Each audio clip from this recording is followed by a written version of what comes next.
My name is Frances Townsend, and I'm 22 years old. 2 weeks ago, I stood on a graduation stage in front of 3,000 people, while my parents, the same people who refused to pay for my education because I wasn't worth the investment, sat in the front row with their faces drained of all color. They came to watch my twin sister graduate. They had no idea I was even there. They certainly didn't know I'd be the one giving the keynote speech. But this story doesn't begin at graduation. It begins 4 years earlier, in my parents' living room, when my father looked me straight in the eyes and said something I will never forget. Before I continue, please take a moment to like and subscribe, but only if you truly enjoy this story. And let me know in the comments, where are you watching from, and what time is it there? Now let me take you back to that summer evening in 2021. The acceptance letters arrived on the same Tuesday afternoon in April. Victoria got into Whitmore University, a prestigious private school with a price tag of $65,000 a year. I got into Eastbrook State, a solid public university. $25,000 annually, still expensive but manageable. That evening, Dad called a family meeting in the living room. "We need to discuss finances," he said, settling into his leather armchair like a CEO addressing shareholders. Mom sat on the couch, hands folded. Victoria stood by the window, already glowing with anticipation. I sat across from Dad, still clutching my acceptance letter. "Victoria," Dad began, "we'll cover your full tuition at Whitmore. Room, board, everything." Victoria squealed. Mom smiled. Then Dad turned to me. "Frances, we've decided not to fund your education." The words didn't register at first. "I'm sorry?" "Victoria has leadership potential. She networks well. She'll marry well, build connections. It's an investment that makes sense." He paused, and what came next felt like a knife sliding between my ribs. "You're smart, Frances, but you're not special. There's no return on investment with you." I looked at Mom. She wouldn't meet my eyes. I looked at Victoria. She was already texting someone, probably sharing the good news about Whitmore. So I just figure it out myself? Dad shrugged. "You're resourceful. You'll manage." That night, I didn't cry. I'd cried enough over the years, over missed birthdays, hand-me-down gifts, being cropped out of family photos. Instead, I sat in my room and realized something that changed everything. To my parents, I wasn't their daughter. I was a bad investment. But what Dad didn't know, what nobody in this family knew, was that his decision would alter the course of my entire life. And 4 years later, he'd face the consequences in front of thousands. The thing is, this wasn't new.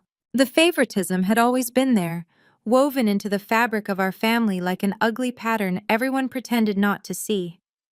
When we turned 16, Victoria got a brand new Honda Civic with a red bow on top. I got her old laptop, the one with a cracked screen and a battery that lasted 40 minutes. "We can't afford 2 cars," Mom had said apologetically. But they could afford Victoria's ski trips, her designer prom dress, her summer abroad in Spain. Family vacations were the worst.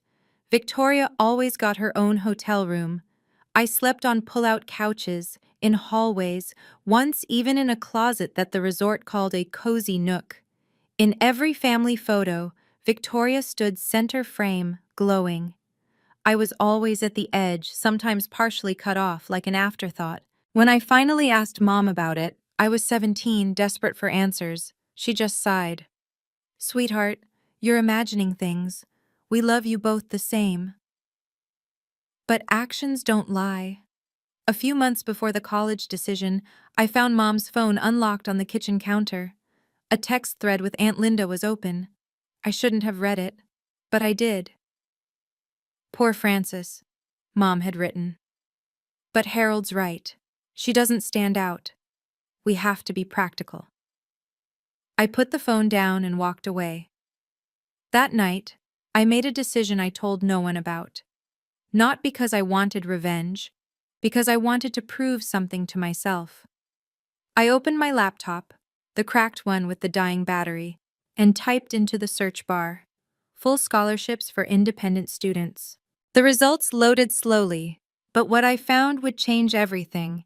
I did the math at 2 a.m., sitting on my bedroom floor with a notebook and a calculator. Eastbrook State, $25,000 per year. 4 years, $100,000. Parents' contribution, $0. My savings from summer jobs, $2,300. The gap was staggering. If I couldn't close it, I had 3 options. Drop out before I even started. Take on 6 figures of student debt that would follow me for decades. Or go part-time, stretching a 4-year degree into 7 or 8 while working full-time. Every path led to the same place, becoming exactly what my father said I was. The failure. The bad investment. The twin who didn't make it. I could already hear the family conversations at Thanksgiving. Victoria's doing so well at Whitmore. Frances? Oh, she's still figuring things out. But this wasn't just about proving them wrong. It was about proving myself right. I scrolled through scholarship databases until my eyes burned. Most required recommendations, essays, proof of financial need. Some were scams. Others had deadlines that had already passed. Then I found something. Eastbrook had a merit scholarship program for first-generation and independent students. Full tuition coverage plus a living stipend. The catch? Only 5 students per year were selected. The competition was brutal. I saved the link. Then I kept scrolling. And that's when I first saw the name that would eventually change my life. The Whitfield Scholarship. Full ride, $10,000 annually for living expenses. Awarded to only 20 students nationwide. I laughed out loud. 20 students in the entire country. What chance did I have? But I bookmarked it anyway. I had 2 choices: accept the life my parents designed for me or design my own. I chose the second. But to do that, I needed a plan. And I needed it immediately. I filled an entire notebook that summer. Every page was a calculation. Every margin was covered in plans. Job number 1, barista at the Morning Grind, a campus cafe. Shift, 5 to 8 a.m. Estimated monthly income, $800. Job number 2, cleaning crew for the residence halls. Weekends only, $400 a month. Job number 3, teaching assistant for the economics department if I could land it, another $300. Total, $1,500 per month, roughly $18,000 a year. Still $7,000 short of tuition. That gap would have to come from scholarships. Merit-based ones. The kind you earn, not the kind you're handed. I found the cheapest housing option within walking distance of campus, a tiny room in a house shared with 4 other students. $300 a month, utilities included. No parking, no AC, no privacy. It would have to do. My schedule crystallized into something brutal but precise. 5 a.m.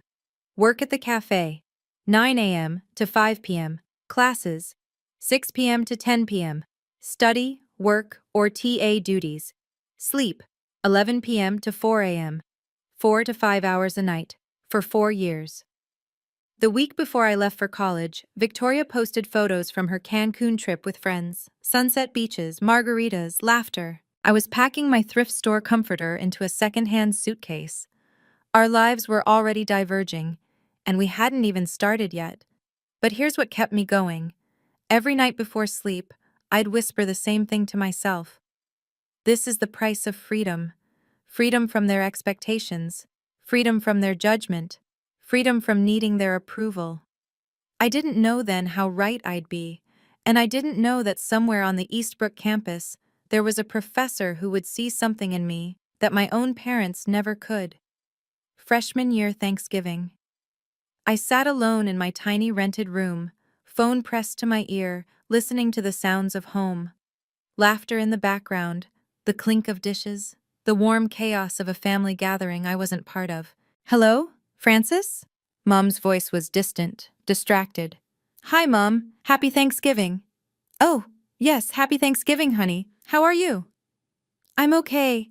Is Dad there? Can I talk to him? A pause. Then I heard his voice in the background, muffled but clear. "Tell her I'm busy." The words landed like stones. Mom's voice returned, artificially bright. "Your father's just in the middle of something." Victoria was telling the funniest story. "It's fine, Mom." "Are you eating enough? Do you need anything?" I looked around my room. At the instant ramen on my desk. At the second-hand blanket. At the textbook I'd borrowed from the library because I couldn't afford to buy it. "No, Mom, I don't need anything." "Okay, well, we love you." "Love you too." I hung up. Then I opened Facebook. The first thing in my feed was a photo Victoria had just posted. Mom, Dad, and Victoria at the dining table, candles lit, turkey gleaming. The caption? "Thankful for my amazing family." My amazing family.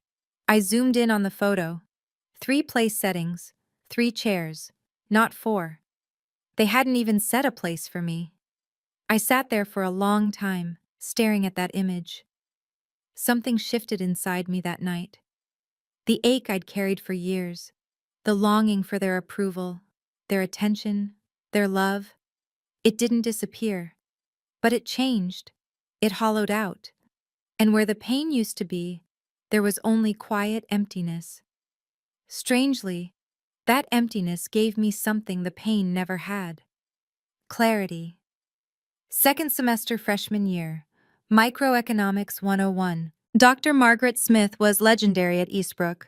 30 years of teaching, published in every major journal, terrifying reputation. Students whispered that she hadn't given an A in 5 years. I sat in the 3rd row, took meticulous notes, and turned in my first essay expecting a B- at best. The paper came back with 2 letters at the top, A+. Beneath the grade was a note in red ink. "See me after class." My heart dropped. What did I do wrong? After the lecture, I approached her desk. Dr. Smith was already packing her bag, silver hair pulled back in a severe bun, reading glasses perched on her nose. "Frances Townsend?" "Yes, ma'am." "Sit down." I sat. She looked at me over her glasses. "This essay is one of the best pieces of undergraduate writing I've seen in 20 years. Where did you study before this?" "Nowhere special. Public high school. Nothing advanced." "And your family? Academics?" I hesitated. "My family doesn't support my education, financially or otherwise." The words came out before I could stop them. Dr. Smith set down her pen. "Tell me more." So I did. For the first time, I told someone the whole story. The favoritism, the rejection, the 3 jobs, the 4 hours of sleep. All of it. When I finished, she was quiet for a long moment. Then she said something that changed my trajectory forever. "Have you heard of the Whitfield Scholarship?" I nodded slowly. "I've seen it, but it's impossible." 20 students nationwide, she said. Full ride, living stipend, and the recipients at partner schools give the commencement address at graduation. She leaned forward. "Frances, you have potential. Extraordinary potential. But potential means nothing if no one sees it. Let me help you be seen." The next 2 years blurred into a relentless rhythm. Wake at 4 a.m., coffee shop by 5, classes by 9, library until midnight, sleep, repeat. I missed every party, every football game, every late-night pizza run. While other students built memories, I built a GPA, 4.0, 6 semesters straight. There were moments I almost broke. Once I fainted during a shift at the cafe. Exhaustion, the doctor said. Dehydration. I was back at work the next day. Another time I sat in my car. Rebecca's car, actually. She'd lent it to me for a job interview, and cried for 20 minutes. Not because anything specific had happened, just because everything had happened, all at once, for years. But I kept going. Junior year, Dr. Smith called me into her office. "I'm nominating you for the Whitfield." I stared at her. You're serious? 10 essays, 3 rounds of interviews. It'll be the hardest thing you've ever done. She paused. But you've already survived harder. The application consumed 3 months of my life. Essays about resilience, leadership, vision, phone interviews with panels of professors, background checks, reference letters. Somewhere in the middle of it, Victoria texted me, first time in months. Mom says you don't come home for Christmas anymore? That's kinda sad, TBH. I read the message. Then I put my phone face down and went back to my essay. The truth? I couldn't afford a plane ticket, but even if I could, I wasn't sure I wanted to go. That Christmas, I sat alone in my rented room with a cup of instant noodles and a tiny paper Christmas tree Rebecca had made me. No family, no presents, no drama. It was somehow the most peaceful holiday I'd ever had. The email arrived at 6:47 a.m. on a Tuesday in September, senior year. Subject: Whitfield Foundation. Final round notification. My hands were shaking so badly I could barely scroll. Dear Ms. Townsend, congratulations. Out of 200 applicants, you have been selected as one of 50 finalists for the Whitfield Scholarship. The final round will consist of an in-person interview at our New York headquarters. 50 finalists, 20 winners. I had a 40% chance, if all things were equal. But things were never equal. The interview was scheduled for a Friday, in New York, 800 miles away. I checked my bank account, $847. A last-minute flight would cost $400 minimum, a hotel would eat the rest, and I had rent due in 2 weeks. I was about to close the laptop when Rebecca knocked on my door. Frankie, you look like you saw a ghost. I showed her the email. She screamed. Literally screamed. You're going, she said. End of discussion. Beck, I can't afford... Bus ticket, $53, leaves Thursday night, arrives Friday morning. I'll lend you the money. I can't ask you to... You're not asking. I'm telling. She grabbed my shoulders. Frankie, this is your shot. You don't get another one. So I took the bus. 8 hours overnight, arriving in Manhattan at 5 a.m. with a stiff neck and a borrowed blazer from the thrift store. The interview waiting room was full of polished candidates, designer bags, parents hovering nearby, easy confidence. I looked down at my second-hand outfit, my scuffed shoes. I don't belong here, I thought. Then I remembered Dr. Smith's words. You don't need to belong.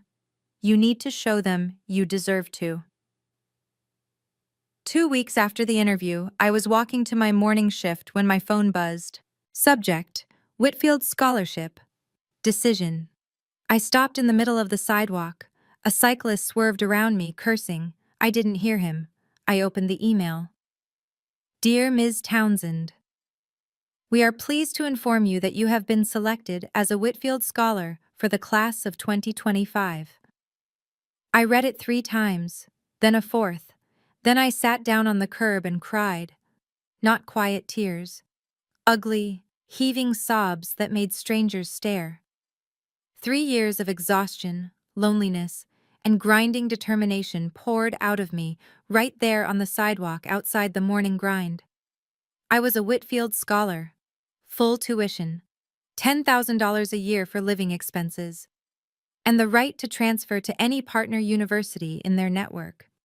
That night, Dr. Smith called me personally. Francis, I just got the notification. I'm so proud of you. Thank you for everything. There's something else, she said. The Whitfield allows you to transfer to a partner school for your final year. Whitmore University is on the list. Whitmore, Victoria's school. If you transfer, Dr. Smith continued, you'd graduate with their top honors, and the Whitfield Scholar delivers the commencement speech. My breath caught.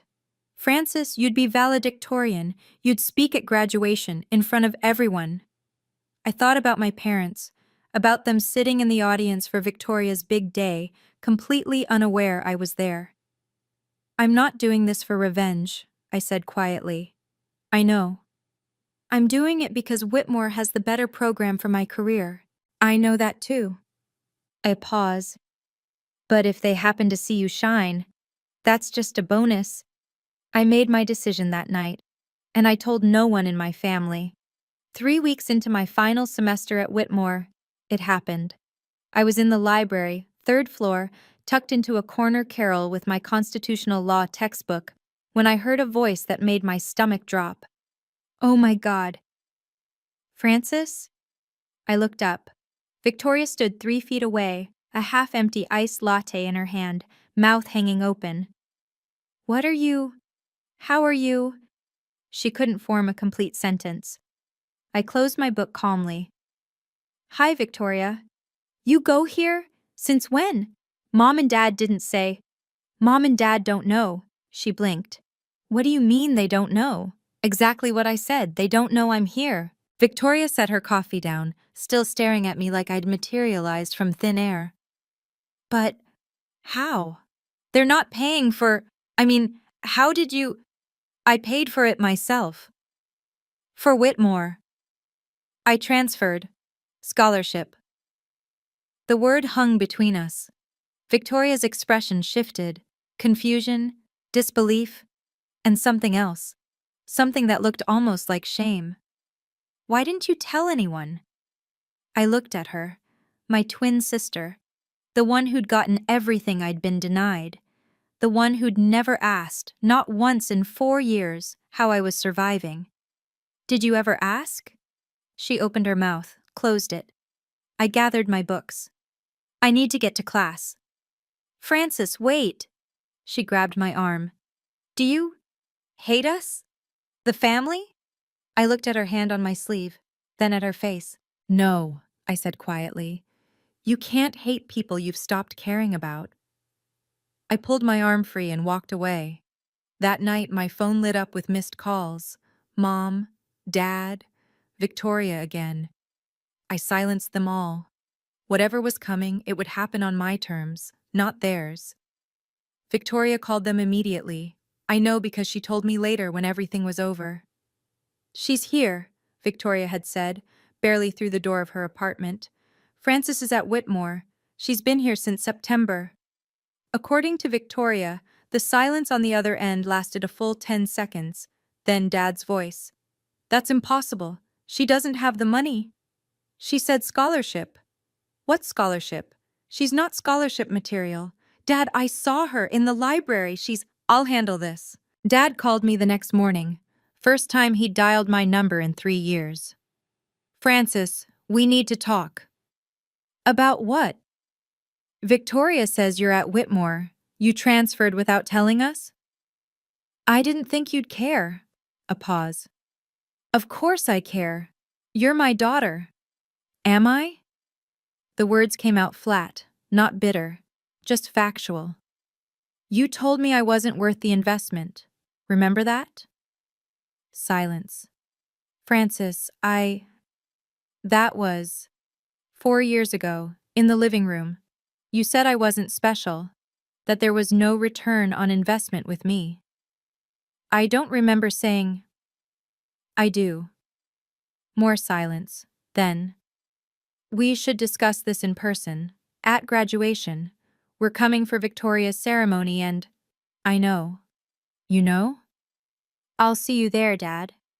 I hung up. He didn't call back. That night, I sat in my small apartment, the one I'd paid for myself with money I'd earned, and thought about that conversation. He didn't remember, or he chose not to remember. Either way, he'd never actually seen me. Not really, but in 3 months he would.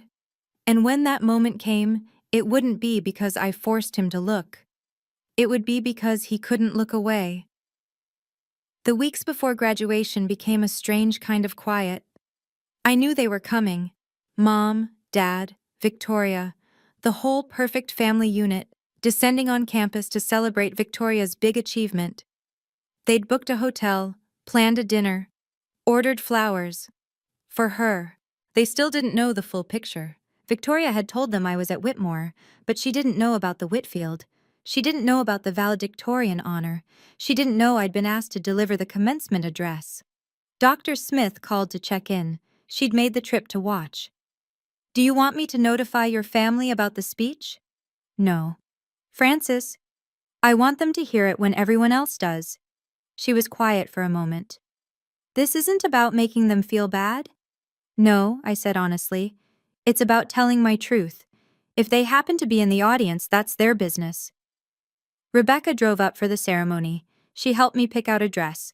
The first new piece of clothing I'd bought in 2 years that wasn't from a thrift store. Navy blue, simple, elegant. You look like a CEO, she said.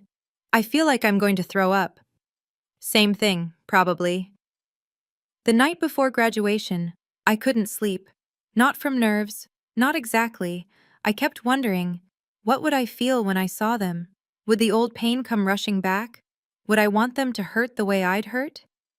I stared at the ceiling until 3 a.m. searching for answers. What I found surprised me. I didn't want revenge. I didn't want them to suffer. I just wanted to be free. And tomorrow, one way or another, I would be. Hey, I want to pause here for a second.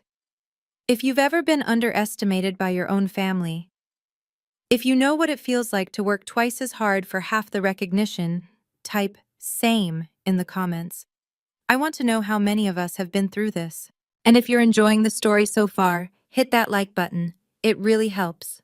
Now, back to graduation morning, May 17th. Bright sun, perfect blue sky, the kind of weather that felt almost ironic. Whitmore's stadium seated 3,000. By 9 a.m., it was nearly full, families pouring through the gates, flowers and balloons everywhere, the hum of excited conversation filling the air. I arrived early, slipping in through the faculty entrance. My regalia was different from the other graduates. Standard black gown, yes, but across my shoulders lay the gold sash of valedictorian. Pinned to my chest was the Whitfield Scholar medallion, its bronze surface catching the morning light. I took my seat in the VIP section at the front of the stage area, reserved for honors students, for speakers. 20 feet away, in the general graduate section, Victoria was taking selfies with her friends. She hadn't seen me yet. And in the front row of the audience, dead center, best seats in the house, sat my parents. Dad wore his navy suit, the one he saved for important occasions. Mom had on a cream-colored dress, a massive bouquet of roses in her lap. Between them sat an empty chair, probably reserved for coats and purses. Not for me. Never for me. Dad was fiddling with his camera, adjusting settings, preparing to capture Victoria's moment. Mom was smiling, waving at someone across the aisle. They looked so happy, so proud. They had no idea. The university president approached the podium. The crowd hushed. Ladies and gentlemen, welcome to Whitmore University's class of 2025 commencement ceremony. Applause. Cheers. I sat perfectly still, hands folded in my lap. In a few minutes, they would call my name, and everything would change. I looked once more at my parents, at their expectant faces, their cameras ready for Victoria's shining moment. Soon, I thought. Soon, you'll finally see me. The ceremony proceeded in waves. Welcome address, acknowledgements, honorary degrees, the usual pageantry that stretches time like taffy. Then the university president returned to the podium. And now, it is my great honor to introduce this year's valedictorian and Whitfield Scholar. I felt my heart rate spike. A student who has demonstrated extraordinary resilience, academic excellence, and strength of character. In the audience, my mother leaned over to whisper something to my father. He nodded, adjusting his camera lens, pointed at Victoria. Please join me in welcoming Frances Townsend. For one suspended moment, nothing happened. Then I stood. 3,000 pairs of eyes turned toward me. I walked toward the podium, my heels clicking against the stage floor, the gold sash swaying with each step. The Whitfield medallion gleamed against my chest. And in the front row, I watched my parents' faces transform. Dad's hand froze on his camera. Mom's bouquet slipped sideways. Confusion first. Who is that? Then recognition. Wait, is that? Then shock.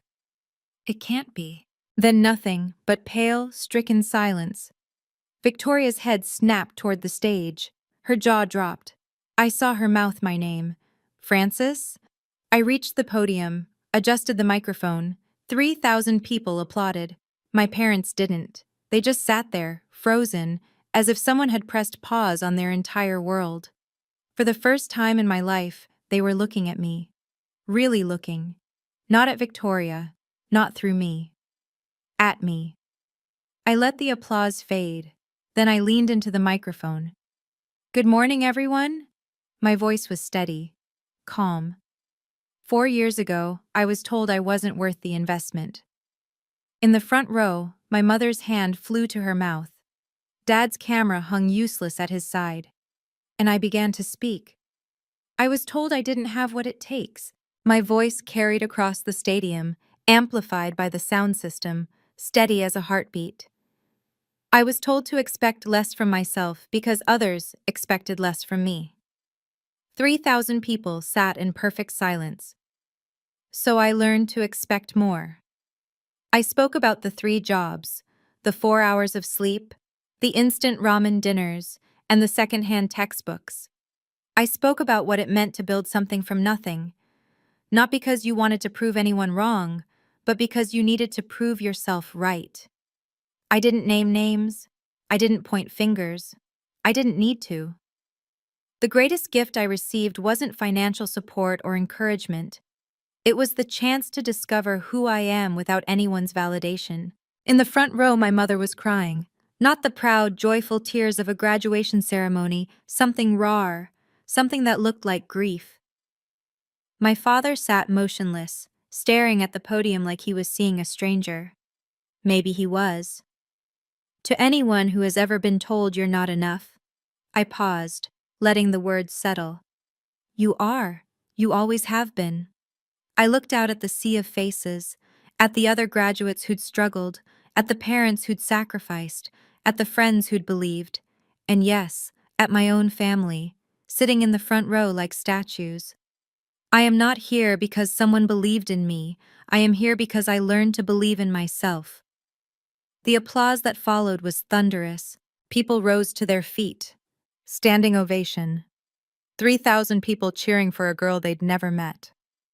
I stepped back from the podium, and as I descended the stage, I saw James Whitfield III waiting at the bottom. But he wasn't the only one.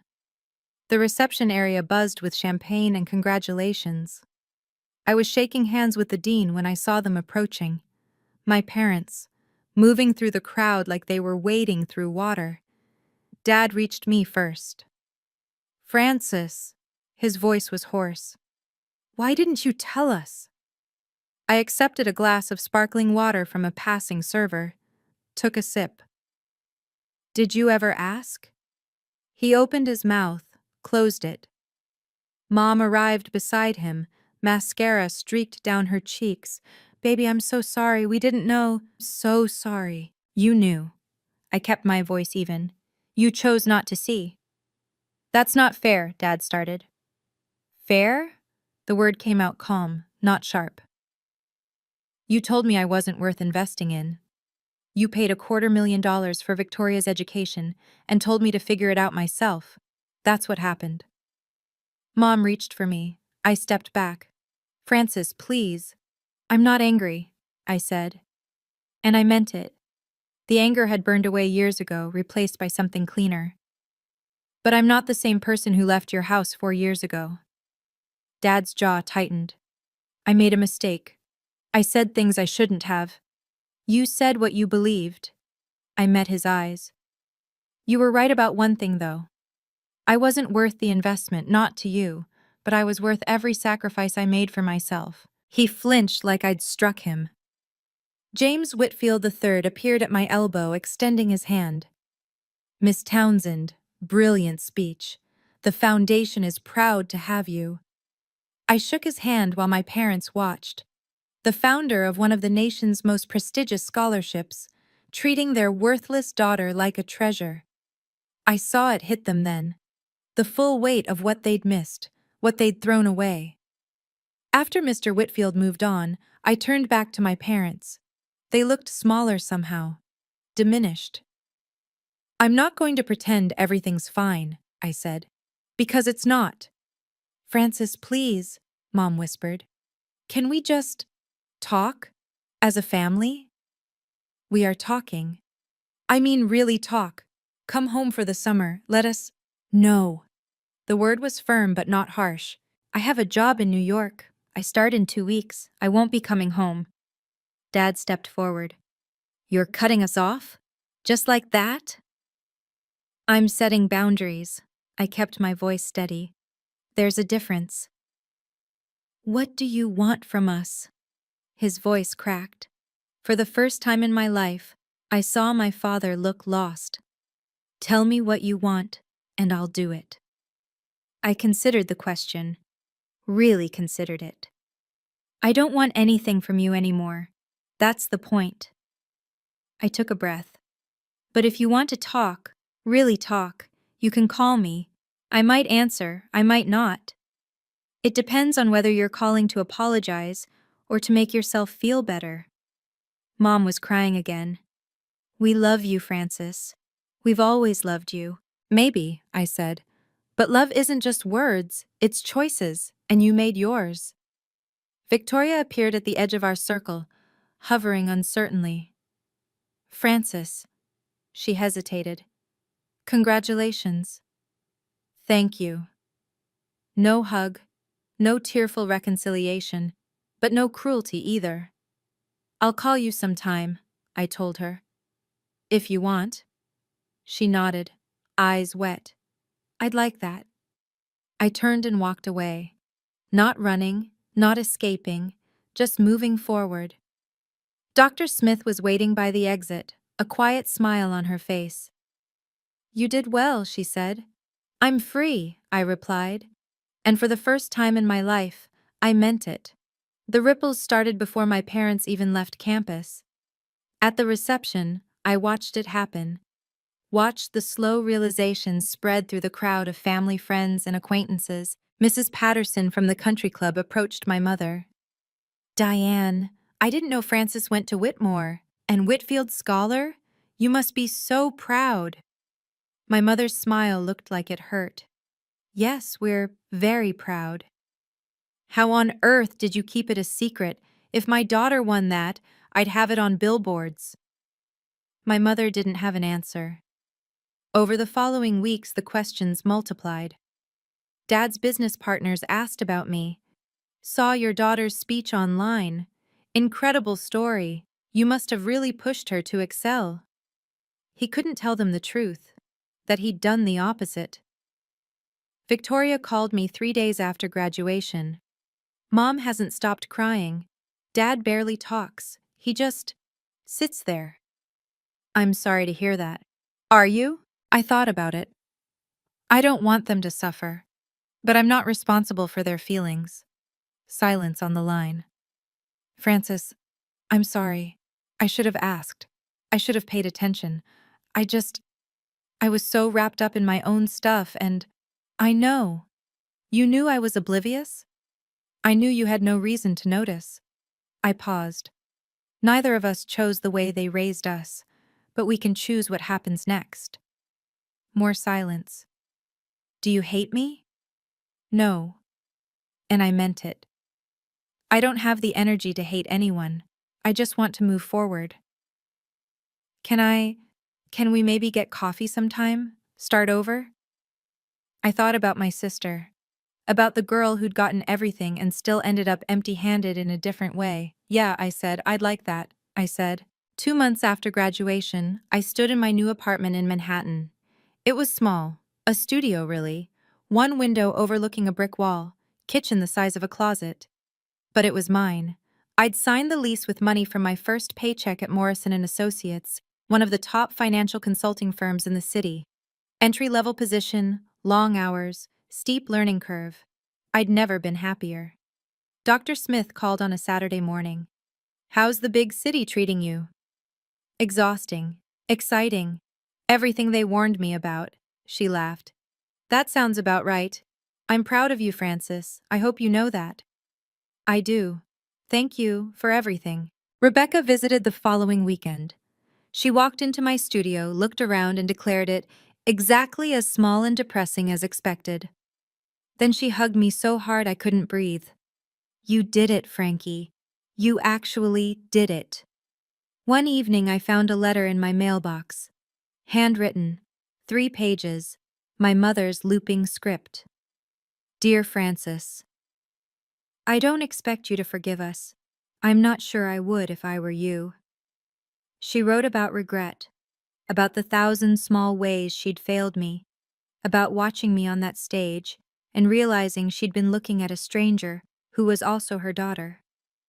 I know I can't undo what happened, but I want you to know. I see you now. I see who you've become. And I am so sorry I didn't see you sooner. I read the letter twice, then I folded it carefully and put it in my desk drawer. I didn't reply. Not yet. Not because I was punishing her, but because I needed time to figure out what I wanted to say, if anything. For once, the choice was mine. Okay, we're almost at the end. But I have to ask, if you were in my shoes, would you forgive your parents? Comment yes if you'd forgive them. No if you wouldn't. Or maybe if, like me, you'd need time. And if you haven't subscribed yet, now's the time. We've got so many more stories like this one coming. All right, here's how it all ended. I used to think love was something you earned, that if I was smart enough, good enough, successful enough, my parents would finally see me, that their approval was a prize at the end of some invisible race. 4 years of struggle taught me something different. You can't make someone love you the right way. You can't earn what should have been given freely. And you can't spend your whole life waiting for people to notice your worth. At some point, you have to notice it yourself. I look at my life now, my apartment, my job, my friends who chose me, and I realize something. I built this, every piece of it, not out of anger, not out of spite, but out of necessity. My parents' rejection didn't break me, it rebuilt me. The girl who sat in that living room 4 years ago, desperate for her father's approval, she doesn't exist anymore. In her place is a woman who knows exactly what she's worth and doesn't need anyone else to validate it. Some nights, I still think about them, about the family dinners I wasn't invited to, the Christmas photos without my face, the $250,000 they spent on my sister while I ate ramen in a rented room. It still hurts sometimes. I don't think it ever stops hurting completely, but the hurt doesn't control me anymore. I've learned something that took years to understand. Forgiveness isn't about letting someone off the hook. It's about releasing your own grip on the pain. I'm not there yet, not fully, but I'm working on it. And for the first time in my life, I'm working on it for me. Not to make anyone else comfortable, not to keep the peace, just for me. 6 months after graduation, my phone rang. Dad. I almost let it go to voicemail, almost. Hello? Francis? His voice sounded different, tired. Thank you for picking up. I wasn't sure I would. Silence. Then, I deserve that. I waited. I've been thinking, every day since graduation, trying to figure out what to say to you. He paused. I keep coming up empty. Then just say what's true. Another long pause. I was wrong. Not just about the money. About everything. The way I treated you. The things I said. The years I didn't call, didn't ask, didn't... His voice cracked. I have no excuse. I was your father. And I failed you. I listened to him breathe on the other end of the line. I hear you, I said finally. That's all? What did you expect? I don't know. I thought maybe you'd tell me how to fix this. It's not my job to tell you how to fix what you broke. More silence. You're right. He sounded older than I'd ever heard him. You're absolutely right. But I took a breath. If you want to try, I'm willing to let you. You are? I'm not promising anything. No family dinners, no pretending everything's fine. But if you want to have a real conversation, honest, no deflecting, I'll listen. That's more than I deserve. Yes, it is.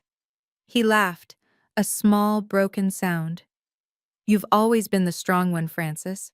I was just too blind to see it. Yeah, I said. You were. We talked for a few more minutes. Nothing profound. Just two people trying to find common ground across years of wreckage. It wasn't forgiveness, but it was a start. It's been 2 years since graduation. I'm still in New York, still at Morrison and Associates, though I've been promoted twice.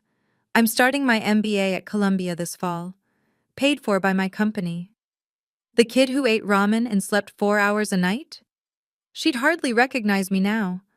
But I haven't forgotten her. I carry her with me every day. Victoria and I meet for coffee once a month. It's awkward sometimes. We're learning to be sisters as adults, which is strange because we never really were as kids. But she's trying. I can see that now. I'm sorry I didn't see it, she told me at our last coffee date. All those years, I was so focused on what I was getting, I never asked what you weren't. I know. How do you not hate me for that? Because you didn't create the system, you just benefited from it.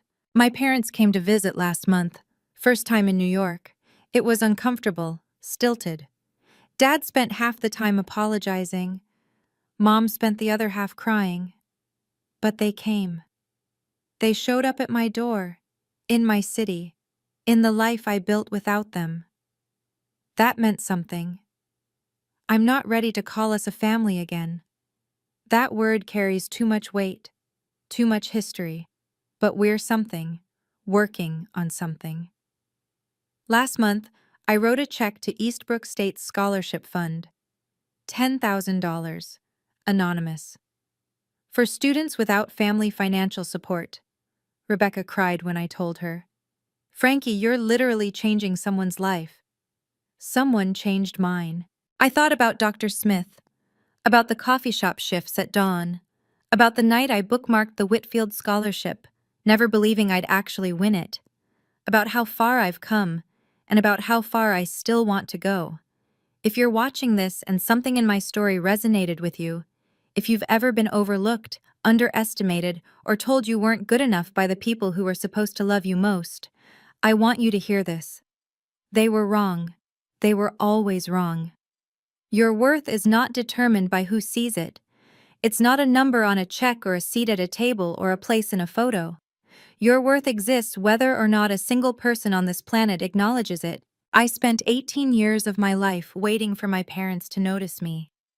I spent 4 more proving that I didn't need them to. And you know what I finally learned? The approval I was chasing was never going to fill the hole inside me. Only I could do that. Some of you are estranged from your families. Some of you are still fighting for scraps of attention. Some of you are just starting to realize that the love you're getting isn't the love you deserve. Wherever you are in that journey, I want you to know it's okay to protect yourself. It's okay to set boundaries. It's okay to decide that you matter more than keeping the peace. And it's okay to forgive, but only when you're ready, not a moment before. You don't need your parents, your siblings, or anyone else to confirm what you already know. You are enough. You always have been. Take a look in the mirror and say it out loud. I am enough. That's the first step. The rest? That's up to you. But I believe in you. Because if a girl who is called not worth the investment can stand on a stage in front of 3,000 people as a Whitfield scholar, you can do anything. Thank you for staying until the end. If this story meant something to you, share it with someone who needs to hear it. And leave a comment. What part resonated with you the most? Don't forget to subscribe and hit the bell so you don't miss our next story. There are more family drama stories waiting for you in the description below. See you in the next one.